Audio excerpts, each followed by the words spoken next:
సందర్భాల్లోని ఒక ముఖ్యమంత్రి ఎలా రియాక్ట్ అవుతారు, కొన్ని సందర్భాల్లో ముఖ్యమంత్రిగా రియాక్ట్ అయితే సిచ్యువేషన్స్ ఎలా ఉంటాయి, ఇవి మెయిన్ ఒకసారి మనం ఆలోచించుకోవాల్సిన అవసరం కూడా ఉంది.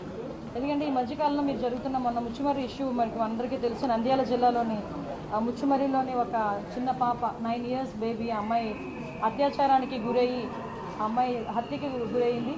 ఇప్పటికీ కూడా అంటే బాడీ కూడా ట్రేస్ అవుట్ అయ్యే పరిస్థితి కూడా కనిపించలేదు.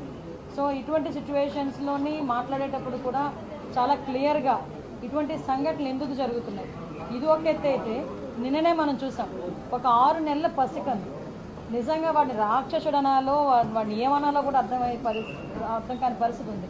అటు ఒక చిన్నతాత వరుస అయిన వ్యక్తి ఆ అమ్మాయిని అబ్యూస్ చేయడం, 6 నెలల పసికందు మీద కూడా అత్యాచారానికి ఒడిగొట్టడం నిజంగా చూస్తూ ఉంటే కొన్ని సిచ్యువేషన్ అతని సిచ్యువేషన్ కూడా మేము అక్కడ ఎస్పీ గారిని కూడా నాకు తెలిసిన వెంటనే నేను ఎస్పీ గారితో మాట్లాడడం జరిగింది. ఎస్పీ గారు చెప్పడం కూడా ఏంటంటే కంప్లీట్గా తాగిన మైకంలో, ఎంత తాగాడంటే ఈవెన్ పోలీస్ స్టేషన్కి తీసుకొచ్చిన తర్వాత కూడా అతనికి తెలివి రాలేదు, అప్పటికి కూడా అదే మైకంలో ఉన్నాడు. అలాంటి మైకంలో ఆ పిల్లని చిన్న పసికొందిని అత్యాచారం చేసిన సంఘటన కానీ ఇవన్నీ చూస్తూ ఉంటే చంద్రబాబు నాయుడు గారు నిజంగా స్టార్టింగ్ ఇవే టాపిక్స్ ఎత్తుకున్నారు.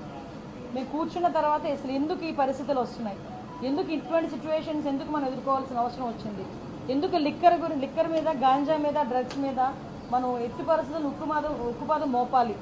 ఈ గంజాయి మత్తులోని కానీ, డ్రగ్స్ మత్తులోని కానీ, ఈ మద్యం మత్తులోని కానీ వీళ్ళు చేసిన అరాచకాలు చూస్తూ ఉంటే ఎక్కడో ఒకటి వీళ్ళకి ఫుడ్ స్టాప్ పడాలి అనే ఉద్దేశంతో ఎస్పెషల్లీ ఈ 2 కేసుల విషయంలో మనకి విజయనగరం జిల్లాలోని రామభద్రాపురం మండలం జీడిక వలసలోని జరిగిన 5 నెలల పసికందు మీద జరిగిన అత్యాచారం కానీ, ఇప్పుడు ఈ మచ్చుమరిలోని అమ్మాయి హత్య విషయంలోని కానీ చాలా సీరియస్గా స్పందించి గౌరవ ముఖ్యమంత్రి గారు ఈ 2 ఇష్యూస్కి కూడా ఒక స్పెషల్ కోర్టును కూడా ఇమీడియట్గా ఏర్పాటు చేసి ఆ స్పెషల్ కోర్టు ద్వారా అతి తొందరగా నిందితులు ఎవరైతే ఉన్నారో వాళ్ళకి శిక్ష పడే విధంగా చేయడానికి ఆదేశాలు కూడా జారీ చేయడం జరిగింది.